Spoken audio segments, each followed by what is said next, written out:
E invitamos al escenario al presidente de la Fundación Federalismo y Libertad, José Guillermo Godoy, porque vamos a arrancar con el panel de apertura titulado Agenda Económica en la Argentina, del que va a participar José Luis Esper, presidente de la Comisión de Presupuesto y Hacienda de la Cámara. José.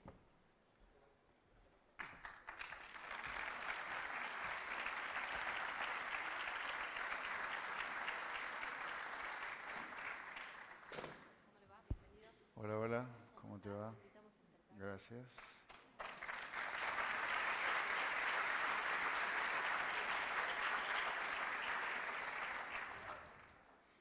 Bueno, José Luis, hemos escuchado un discurso, primero agradecerte por estar nuevamente en la Fundación.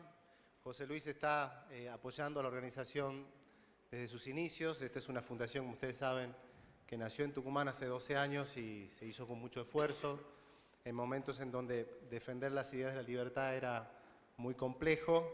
Había líderes de opinión en los medios, como José Luis, que permitieron sembrar esta semilla de cambio de clima de opinión.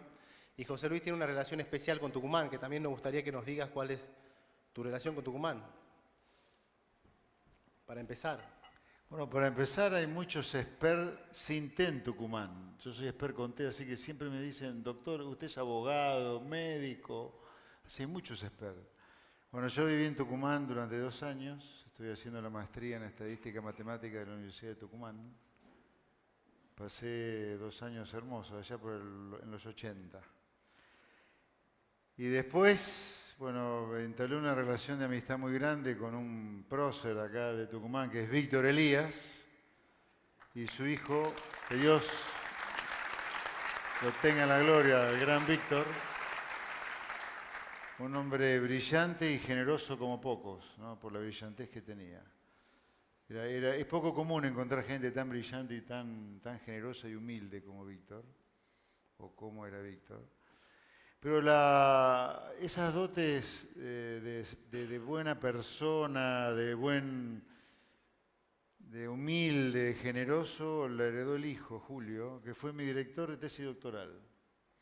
Así que imagínense que para mí Tucumán es muy especial. Apenas casado me mudé a Tucumán para hacer la maestría y después desarrollé una relación muy profunda con Víctor y luego la continué con el hijo, al punto que... Y Julio también fue muy generoso, me hizo contactos en la Universidad de Chicago para presentar la tesis doctoral allá, así que, bueno, para mí Tucumán, además de que el apellido de Esper está muy en Tucumán, por las cosas que les comento, es un lugar que quiero mucho. Y ya más cerca en el tiempo, Tucumán empieza a ser más especial para mí por vos. Porque... Me acuerdo cuando en Buenos Aires dudabas de qué hacer con tu carrera, ¿te acordás? Y si empezar con una fundación o dedicarte a tu carrera de abogado. Me acuerdo que charlábamos mucho de eso. Afortunadamente no seguiste mi consejo y te dedicaste a la fundación y te va muy bien. Y bueno, desde ese momento creo que he venido casi, no sé si todos los años, pero muy seguido y tuviste la generosidad de otorgarme el premio... Premio Alberdi. Uno de los primeros, ¿no? Premio Alberdi a la valiente primero. defensa de la libertad en el año 2015. Por eso mi relación con Tucumán es tan más allá que en Tucumán, además de tener un excelente gobernador como Jaldo, que está abrazando las ideas de próceres como Alberdi, como Roca, tucumanos de la mejor estirpe, así que para mí Tucumán es muy especial. Como liberal te imaginas que Tucumán, la cuna de la independencia, donde nació Alberdi, donde nació Roca, para mí el mejor presidente de toda la historia es muy fuerte Tucumán, la verdad. Y hablando de Alberdi, hoy visitamos la Casa Histórica y encontramos en el archivo, que el personal nos atendió muy bien, una edición de las bases del año 1852, la primera edición en la Argentina de las bases de Alberdi. Y hiciste un video, se lo mandaste al presidente Milei, y bueno, quería tener ese puntapié para preguntarte cómo está la situación en el Congreso y cómo está lo de la ley base. Bueno, ahora ya que tocaste el tema de Javier, con Javier nos conocemos de hace más de 10 años, o sea, mucho antes que los dos hiciéramos política. Y siempre tuvimos mucha afinidad intelectual y además porque mi lado A no es el que todos consumen por la tele así de una persona muy dura, sino que mi lado A es muy, muy jocoso y él se divirtió y se divierte mucho conmigo. Entonces ese mix de divertirnos y tener tanta afinidad intelectual por las ideas de la libertad. El primer voto mío fue en el año 83 cuando retornaba a la democracia y voté por Álvaro Alzogaray como candidato a presidente, así que mi afinidad con las ideas de libertad es más que confesa. Y con Javier, bueno, trabajamos mucho en lo intelectual y políticamente 2021. Él después decidió hacer la suya sola porque consideró, y vaya que tuvo razón, de hacer su campaña por sí solo. Nunca nos enemistamos, siempre se tejen muchas ideas locas de cuando hay cosas así. Pero él me dijo un día, mirá, José Luis, creo que tengo espalda para andar solo. Vos andá por provincia, yo voy por capital, pero quiero armar lo mío. Y le dije, dale, Javier, mira, soy liberal, así que no te voy a tener atado si querés hacer tu proyecto. Él fue elegido diputado por la Ciudad de Buenos Aires, yo por la provincia de Buenos Aires el mismo año, el 2021. Y la verdad que cuando fue proclamado presidente, bueno, cuando fue elegido presidente, perdón, cuando va al balotaje, lo primero que dije, yo voto por Milei, antes del 19 de noviembre del año pasado. Y cuando fue proclamado como presidente por la Asamblea Legislativa, no dudé de ir a abrazarlo, desearle lo mejor a él como persona, por las ideas de libertad y por el pueblo argentino. Y a partir de ahí retomamos la relación con la misma fluidez y naturalidad que antes de hacer política. Hoy él ha tenido gestos de enorme generosidad conmigo y lo digo en cada lugar que tengo oportunidad.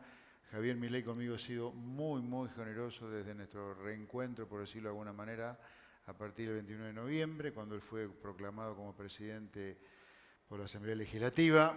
Fue muy generoso porque me propuso como presidente de la comisión, o de una de las comisiones más importantes que tiene la Cámara de Diputados, que era de Presupuesto y Hacienda. Luego él pidió que yo fuera la primera persona que lo recibiera entre los diputados y senadores el día de la inauguración del último periodo de sesiones ordinarias.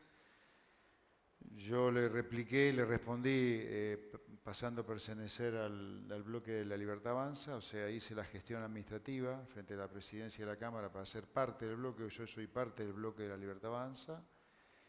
Y él me volvió a replicar con más generosidad. Hoy almorzamos o tomamos un café siempre los martes después de cada reunión de gabinete para repasar un poco los temas de la reunión de gabinete y los temas de política nacional. Así que quiero decir nuevamente gracias Javier Milei, gracias señor presidente por la generosidad de la amistad con la cual me regala y la confianza de haberme dado la responsabilidad que me dio. Yendo ahora al tema, lo hice esto para contextuar un poco el tema en el cual se desarrolló el... A ver, para aquellos que no son especialistas, yo la verdad que lo entendí hace algunos años, pero cuando uno ve por la tele ese gran recinto llamado Cámara de Diputados debatiendo, voy a ser extremo, no grosero, es porque previamente hubo una previa que salió bien, que son los debates en comisión. O sea, groseramente, no es tan así, reglamentariamente no es así, pero exagerando, cuando uno ve que se está debatiendo, por sí o por no, un proyecto de ley, es porque previamente ese proyecto de ley pasó el filtro de lo que se llaman los dictámenes de comisión. Lo que ocurrió ayer fue que la Comisión de Presupuesto y Hacienda, la que yo presido, dictaminó favorablemente, por decirlo de alguna manera, con el proyecto que el gobierno presentó de reforma fiscal. Y también dictaminó favorablemente la Comisión en plenario, Legislación Laboral, Asuntos Constitucionales y Presupuesto de Hacienda, con un dictamen de mayoría por el proyecto oficial del proyecto de ley bases. El proyecto de ley bases, yo le diría, es la piedra basal de un proyecto de reforma estructural liberal en la Argentina, desde regulación económica, de modernización laboral, algunas atribuciones del presidente para que pueda gobernar con las manos un poco más libres frente a circunstancias excepcionales, tiene un sistema de incentivo a las grandes inversiones. Y por otro lado está el paquete fiscal que empieza a poner en orden un poco el desquicio que es nuestro sistema impositivo. Los sistemas impositivos de los países normales, donde la gente vive bien, donde la gente prospera, países ricos que tienen hasta 10 veces nuestro ingreso per cápita, basan su recaudación en el impuesto a las ganancias. Bueno, a partir de ayer hay un dictamen favorable para tener un impuesto a las ganancias que se aleje de la recaudación impositiva de Argentina. ¿Y por qué es así en los países civilizados? ¿Cómo? Si acá nos han dicho que el salario no es ganancia o que bla, bla, bla. ¿Saben por qué los países civilizados son civilizados? Porque el político paga el costo político de aumentar el gasto público metiéndole la mano en el bolsillo a la gente cuando cobra su salario, cuando cobra su ingreso, cobra su ganancia. Por eso el impuesto a las ganancias. No está disimulado como en nuestro sistema impositivo en impuestos a los bienes de consumo. Como todavía no se inventó que los humanos vivamos de rebanada de viento, algo tenemos que comer. Entonces, nuestro sistema político, para encubrir el costo político que implica subir impuestos, lo ha puesto sobre los bienes de consumo. Por eso nuestro impuesto a la ganancia es inexistente. Obviamente que eso va a tener que significar con el tiempo ir reduciendo los gravámenes al consumo, por supuesto. Yo empezaría a nivel provincial poniendo un impuesto a la venta final y de terminar con el impuesto a los ingresos brutos, que es un impuesto muy distorsivo y que castiga la producción. Así que lo que tenemos desde ayer es un dictamen de comisión de presupuesto y el plenario de comisiones para la ley bases y el paquete fiscal, que vamos a tratar el lunes ya en el pleno, para tener la media sanción de diputados, después va a tener que ir al Senado, de estos dos proyectos que, insisto, son piedras basales para la reforma estructural liberal que el presidente plantea para Argentina y que muchos acompañamos, y la piedra basal para una reforma del sistema impositivo. Bien. Hubo en los últimos meses un deterioro de las condiciones sociales, algo que se preveía. Al mismo tiempo, el gobernador Jaldo marcó algunos éxitos en materia macroeconómica, pero también en el almuerzo que tuvimos hoy hay una preocupación en el empresariado por las cuestiones micro.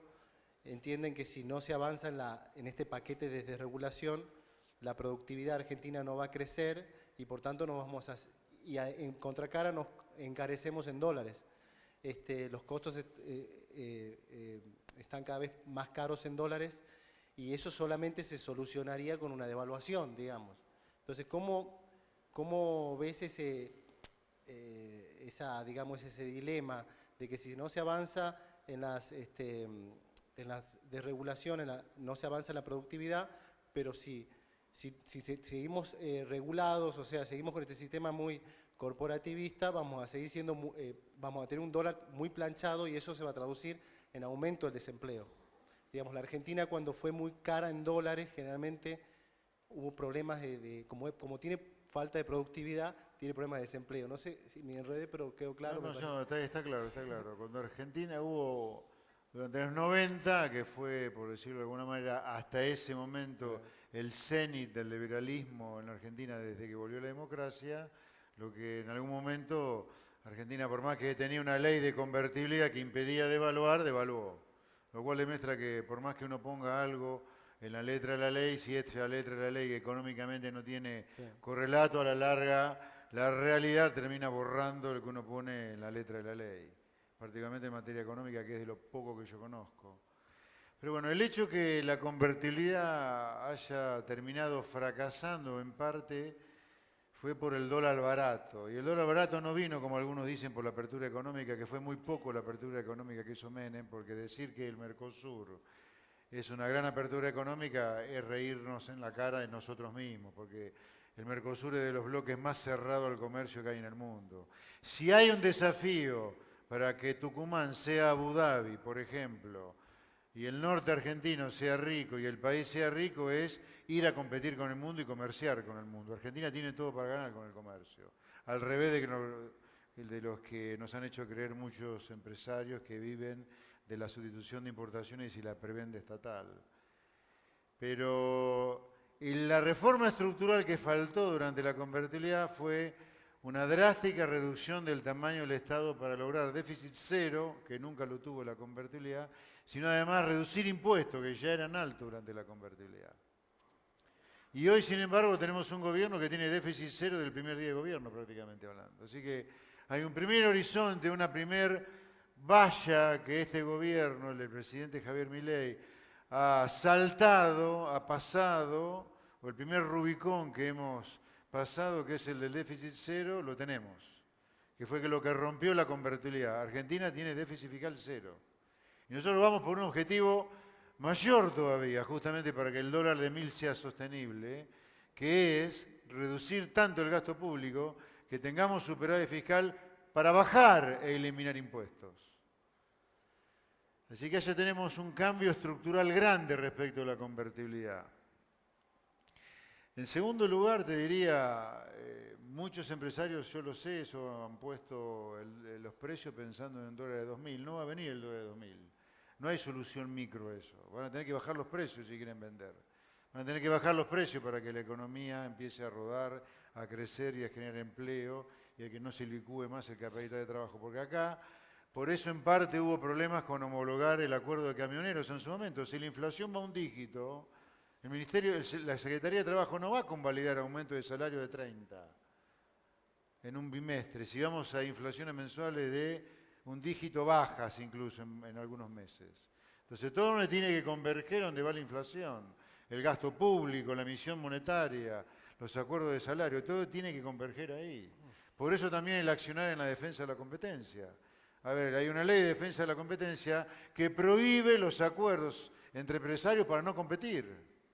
Entonces, obviamente que vamos a usar los medios como liberales que somos para defender a la sociedad. Porque si algo tiene el liberalismo, o el liberalismo que encarna por lo menos el presidente Milei, es un liberalismo auténticamente popular en defensa de la gente. El trono para nosotros es la gente, no es la corporación.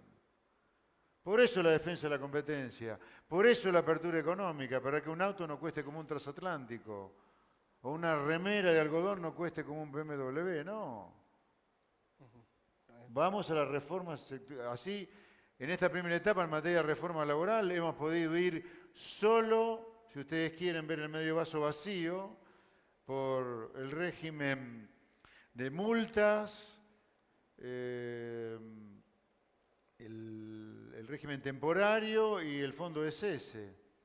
Pero nos falta ir todavía contra la casta sindical, la cuota solidaria, los costos laborales, la ultraactividad, la descentralización de los convenios colectivos. Eso va a ocurrir, porque las reformas estructurales van a ser la clave para sostener el tipo de cambio, la clave para sostener el déficit fiscal y la emisión cero. 2 minutos nos quedan. Bueno, decimos chau. Sí, cuando te conocimos, eras un economista profesional que trabajaba en pronósticos económicos en parte.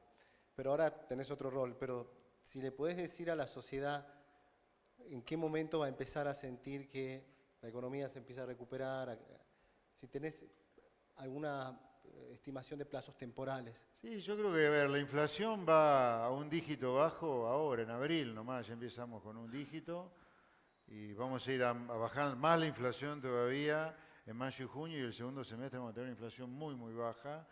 Ahí se van a dejar de licuar los salarios reales y el capital de trabajo de nuestras pymes y ahí va a empezar el proceso de crecimiento del empleo, de los salarios reales y de la actividad.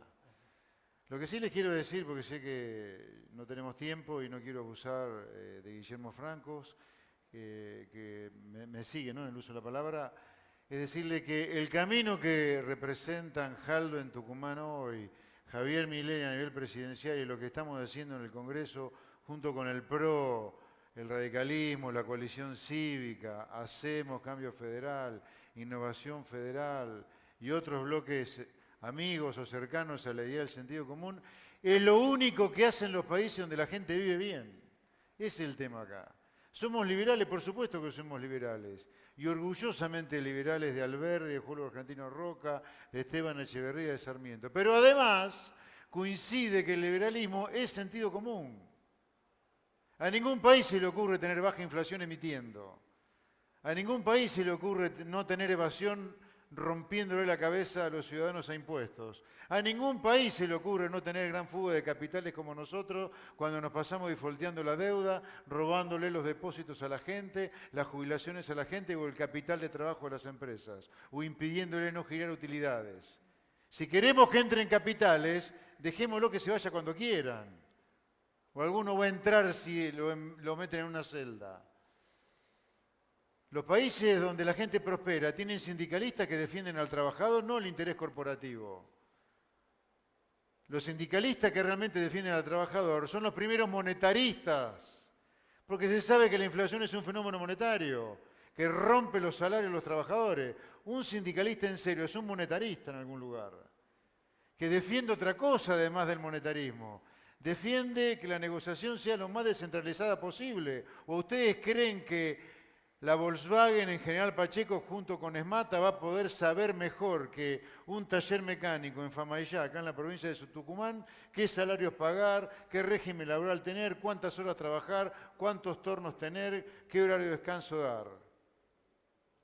Eso nos lleva a otra discusión, que nos lleva a atomizar todo, autonomía municipal, autonomía provincial y con un gobierno federal chiquito, como quisieron los genios tucumanos como Julio Argentino Roca y Juan Bautista Alberdi. Nada más. Gracias, José Luis. Tenemos un reconocimiento para darle. Tenemos un reconocimiento para darte mientras se va preparando el ministro Francos. Te vamos a dar un pequeño reconocimiento. Bueno, si no se lo damos ahora, se lo damos después. Bueno. Un palazo, sonó un ruido ahí, ¿eh? Sí. Un ruido a palo. Bueno, ahí lo trae Gonzalo. Bueno, Carol. Bueno, gracias, profesor.